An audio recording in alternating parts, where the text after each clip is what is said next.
네, 안녕하세요. 네, 이번 시간에는 정리하는 뇌 2-2, 2부의 세 번째와 네 번째 챕터, 시간의 정리와 어려운 결정을 위한 정보의 처리에 대한 내용에 대해서 정리해 보도록 하겠습니다. 먼저 시간의 정리. 여기서도 잠시 멀티태스킹이 좋지 않다고 언급하고 있습니다. 이 멀티태스킹은 문제 해결이나 창의력에 걸림돌이 된다고 알려주고 있습니다. 멀티태스킹은 지속적인 생각을 붕괴시키기 때문에 혁신에 좋지 않다고 책에서는 말하고 있습니다. 창조적인 해결책은 완전히 몰두하는 집중과 백일몽 사이에서 일련의 논쟁이 일어나도록 내버려둘 때 떠오르는 경우가 많다고 합니다. 좀 어려운 뭔 소리인지 모르는지 그런 단어가 나왔죠. 백일몽이라고.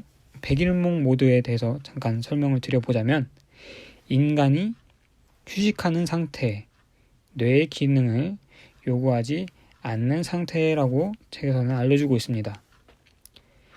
어쨌든 이러한 예를 한 가지 들어보자면 어려운 수학 문제를 풀려고 굉장히 고민을 하고 그다음에 휴식을 잠깐 취한 후 다음날 다시 같은 문제를 풀었을 때 문제가 풀리는 그런 경우와 같은 경우입니다.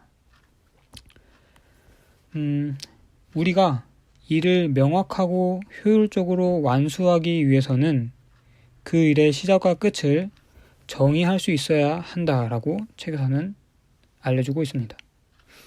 좀 더 복잡한 일의 경우는 전체를 관리 가능한 덩어리들로 쪼개서 그 각각의 덩어리에 시작과 끝을 부여할 수 있어야 한다고 말하고 있는데요. 같은 내용으로 마무리하고 싶은 대규모 과제가 있을 경우에는 그것을 의미하고 시행 가능한 덩어리들로 쪼개면 시간 관리가 훨씬 쉬워진다고 알려주고 있습니다.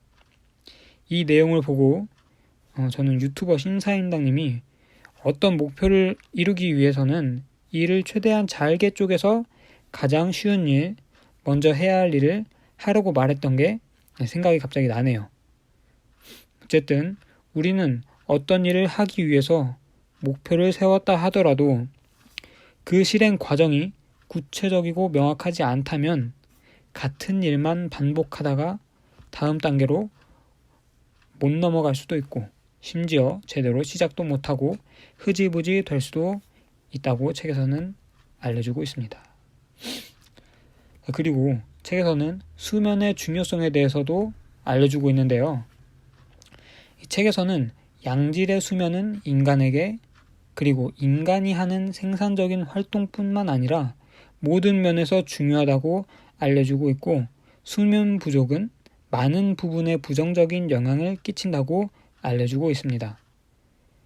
하지만 우리 사회는 잠을 그다지 가치 있게 여기고 있지 않는 것 같아요. 그렇다고 과도한 수면 시간을 갖는 것 또한 몸에 해롭다고 책에서 말하고 있습니다. 사실 우리도 양질의 수면을 취해야 몸에 좋다고는 알고는 있습니다.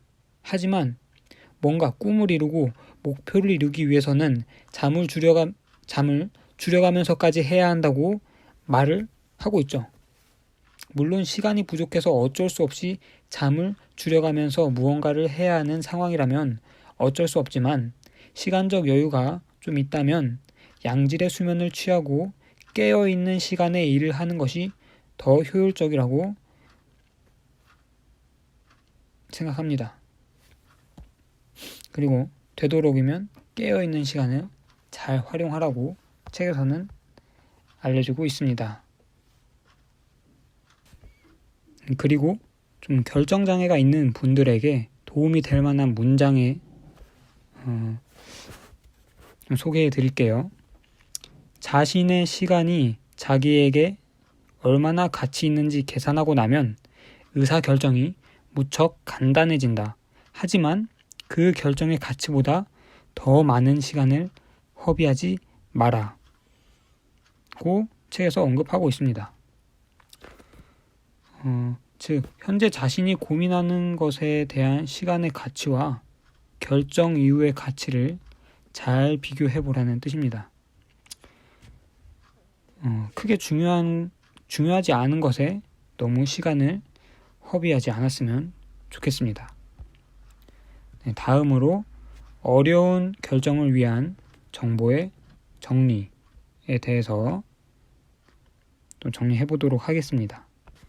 네, 먼저 이 4가지의 결정의 분류가 나오는데요. 하나씩 말씀드려 보겠습니다.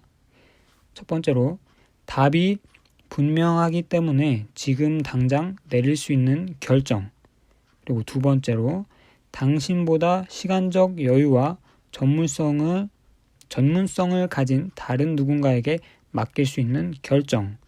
세 번째, 당신이 관련된 정보는 모두 가지고 있지만 그 정보를 처리하고 소화하는데 다소 시간이 필요한 결정. 그리고 네 번째로 정보가 더 필요한 결정. 이 시점에 당신은 도와줄 사람에게 정보를 구해오도록 지시하거나 직접 그 정보를 구해야 한다고 표시를 해놓든지 해야 합니다. 어느 쪽이라도 임의적으로 마감 시간을 설정해 둬야 한다고 알려주고 있습니다. 네, 일단 이렇게 4가지의 결정의 분류가 있는데요. 사실상 우리가 일상적인 생활에서 접하게 되는 결정은 대부분 1번이나 2번이 아닐까 하는 생각이 듭니다. 사실 앞의 내용은 참고사항이고 정말 말하고 싶은 건 다음 내용입니다. 결정이란 것은 결국에는 확률 싸움입니다.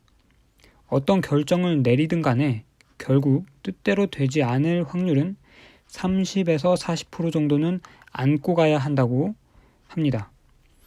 이 부분을 읽고 유튜버 신사임당님이 창업 다마고찌를 할 때 한 말이 생각났습니다. 성공 확률이 반만 넘어도 계속하면 결국 성공한다는 것이다 라는 말인데요.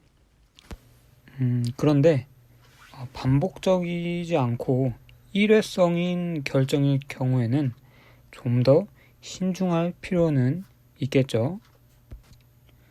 네, 일단 내용 정리는 여기까지고요. 모든 분들이 또 이 현명한 결정을 하셔서 좀 더 성공적인 인생을 모두 사시길 바랍니다. 감사합니다.